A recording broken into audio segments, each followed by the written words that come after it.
Okay, so for my fifth video, I have picked a site that I haven't used yet. So I started off in my videos with things that I'm currently using, and then I've kind of moved across some apps that one I'm using newest for the first time, and this one that I'm getting ready to use that intrigues me, that I think has a ton of potential.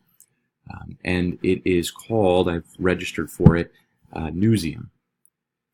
Like museum, but Newseum. There's an actual brick and mortar facility up in Washington, D.C., but the website allows for you to actually take some topics, some things that are of importance, and you can delve into them at various levels, as you can see here, between third to fifth grade, all the way through college and educator and adult.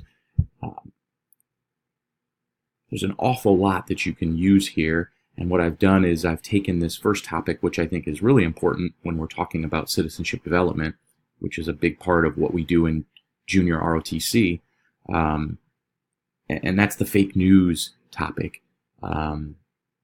That's a good one, as well as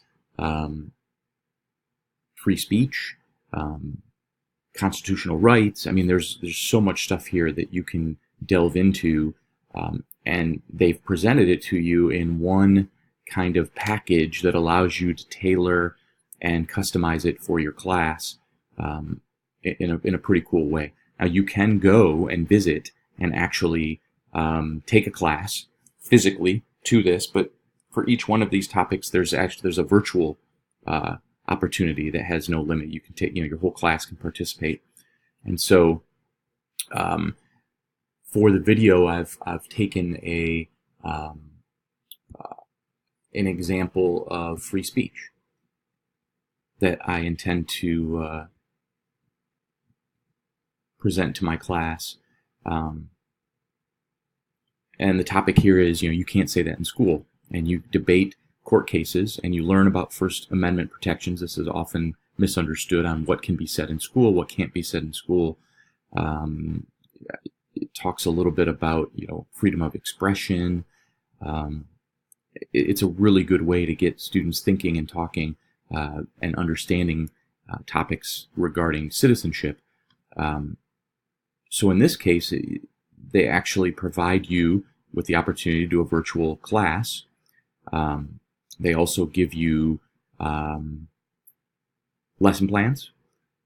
They give you handouts, which I think is pretty nice. One of the examples that I have here for the handout that I was reviewing, and for my classes, I picked the high school years, some questions and topics that allow you to kind of tee it up for your students. And then in the end, you can request a virtual class, and it's tailored to your school, your class times. So you can pick which one do you want. So in this case, you can't say that. You put your dates, you put your class times, your time zone, all of these things, and share your technology, and then you can do a virtual class. Now, I have not done a virtual class yet, so I can't talk specifically to that, but I'm going to give this a go because I think it has the opportunity to kind of present information to students in a way they've never seen before. One of the additional applications for this sort of, or from this website, has to do with the ability to go in and search topics and search news from current news all the way back through history, which is really cool. And there's resources available to teachers so that you can you can present things to your students in a new and exciting way. You can share links with your students so that they can explore these topics as well, and the links are good for a couple of weeks.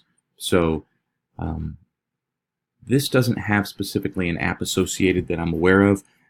It's more of an information sharing capability, but pretty cool.